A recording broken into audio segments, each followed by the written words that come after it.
às margens do Riacho Ipiranga. Teria começado tudo aqui, independência do Brasil, independência ou morte, não é isso? Estou aqui com o Douglas Nascimento, especialista na cidade de São Paulo. Tem o site que é o www.saopauloantiga.com.br, imagens lindas, história na veia, não é, Douglas? Exatamente, história na veia, a gente conta a história da cidade de São Paulo e de algumas outras cidades próximas, mostrando a história que muitas vezes a gente acha que conhece, mas não conhece os detalhes.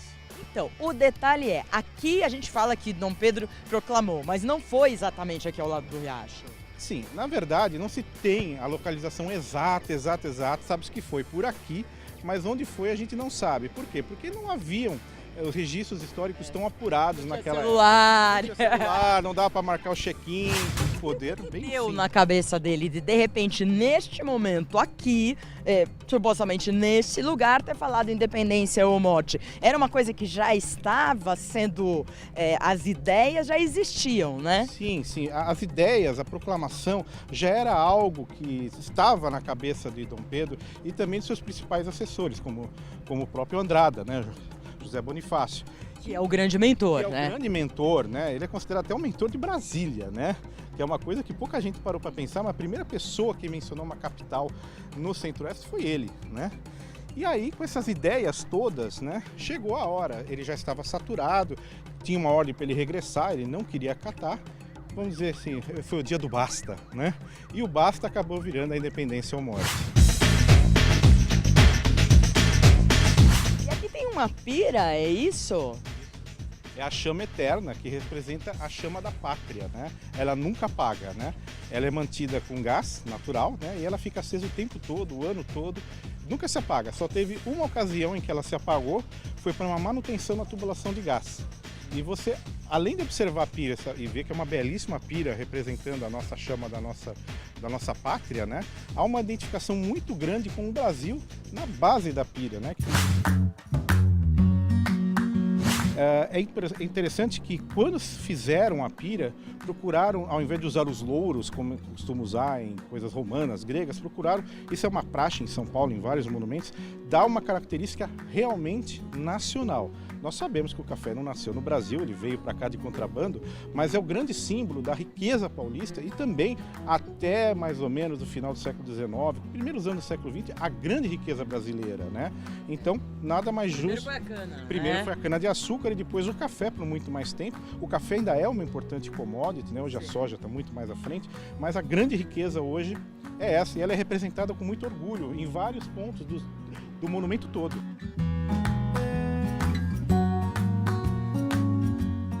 Então vamos ao monumento.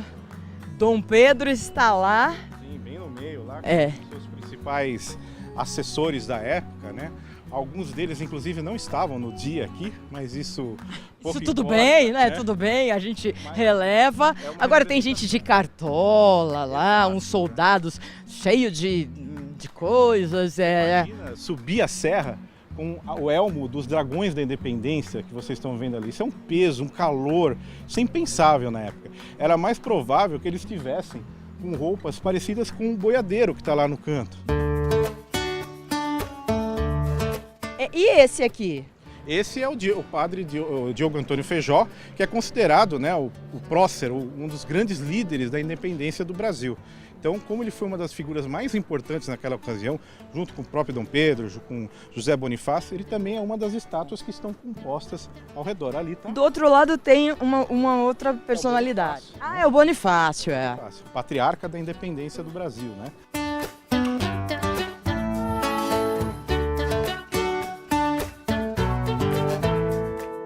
Aqui foi, digamos assim, o segundo grande cartão postal da cidade de São Paulo, né? Qual foi o primeiro? O primeiro é o Jardim Público da Luz, né? Que está desde o começo do século XIX, né?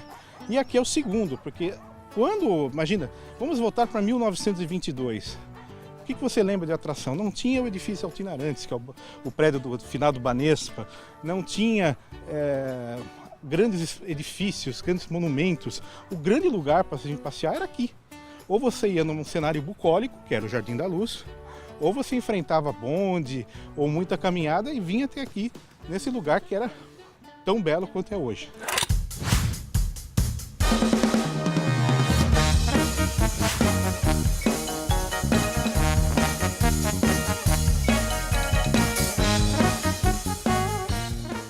que tem aí dentro do Museu do Ipiranga? Olha, tem inúmeras relíquias da época do Brasil Colônia e da época do Brasil Império, que são coisas que foram coletadas ao longo, né, da existência do Brasil.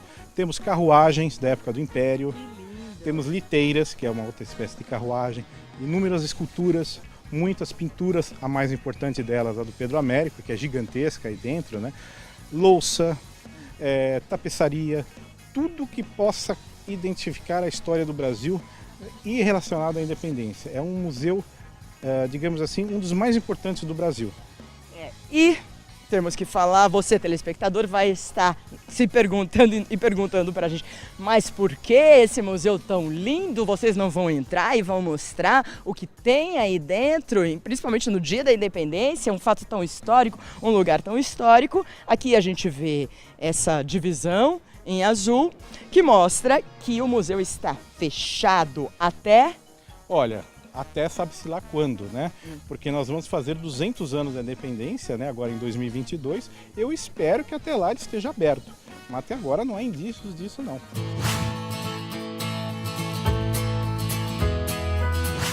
Aqui é conhecido como o Parque da Independência. Aliás, é o Parque da Independência. Exatamente. Para cá é o Parque da Independência, né? E aqui são as dependências do Museu Paulista, ou Museu do Ipiranga, como ele é mais conhecido. E agora a gente vai dar um giro pelo bairro do Ipiranga, que naquela época se tornou um grande marco, porque as pessoas, você já até falou, né, Douglas? As pessoas com muito dinheiro, casarões, muito bonitos, aqui na Rua Bom Pastor, aqui perto.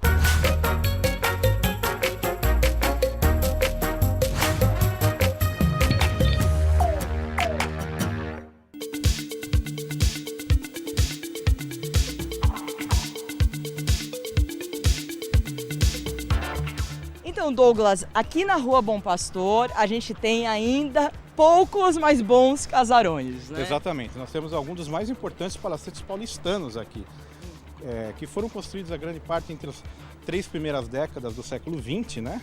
E são representativos na nossa história porque são, em alguns casos, os últimos remanescentes de um padrão de arquitetura que desapareceu em São Paulo, né? Nós temos... Daqui, por exemplo, já está tombado, né? Todos eles são tombados, né? Eles já seriam tombados só pelo entorno do museu, né? Que tem um nível de tombamento maior, mas eles também são tombados eles em si, né? Aqui nós temos um excelente exemplar, né? De estilo neoclássico, né?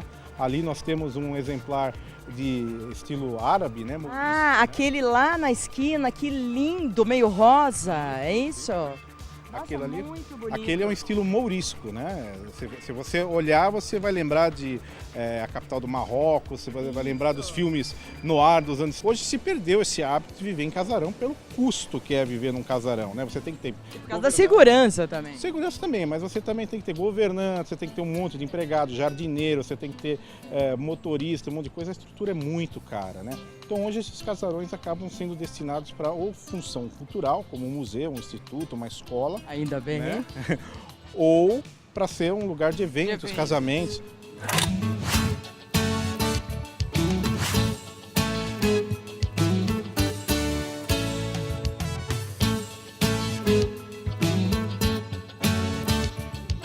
Essa rua aqui, né, Douglas, Lino Coutinho, também é tradicional no Ipiranga. Sim, é uma rua bem conhecida do bairro, tem bastante atrativos, como por exemplo a Feira Livre, que é uma tradição do bairro. A gente adora, daqui a pouco vamos comer um pastel. Um pastel, um caldo de cana, né? Isso. E também tem um lugar muito conhecido aqui, pelo menos desde a década de 70, que é uma sorveteria. Muito tradicional, tanto no preparo como no tempo de existência, né? Seria essa aqui? Qual é o nome da senhora? É Dalmira. Dalmira, vem pra cá, esse é o Douglas, meu amigo, conhece tudo do bairro Ipiranga. E ele trouxe a gente na sua sorveteria. Ai, que beleza. Existe desde quando? Desde 1970 que nós fabricamos sorvete. E qual é o diferencial do seu sorvete aqui? É a qualidade. Ah, tá. É a qualidade e o atendimento também, graças a Deus. E é bem bonito, né? O que significa dump? Dump é o inicial do nome dos 4 fundadores, que seria Dalton, Arnaldo, Mazaniello, meu marido, e Pietro. Vambora, me apresenta aqui.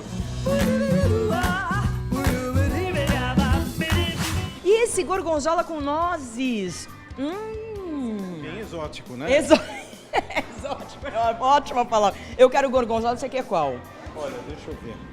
Experimenta aquele queijo brie com damasco. Olha, É interessante. maravilhoso. Esses sabores tem que ter todos os dias.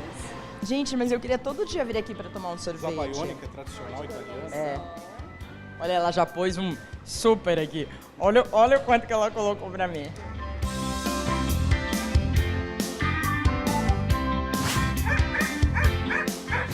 Prova Marquesa, eu quero outro eu quero o do Príncipe, eu quero o Dom Pedro. Vamos ver se o Dom Pedro é como falavam dele, né? Tô me referindo que ele era muito namorador, esse Dom Pedro, viu?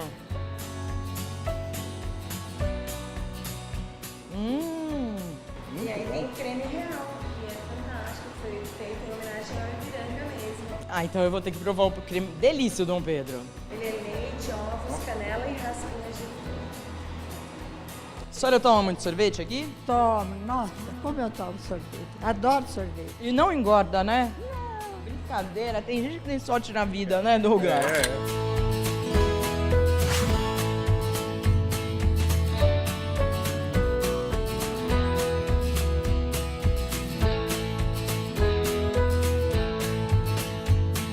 Conhecer as belezas e descobrir histórias de um dos bairros que pode ser sim chamado de coração do Brasil foi bem bacana. A gente vai descobrir o que cada bairro guarda de especial. Você tem sugestões? Manda pra gente!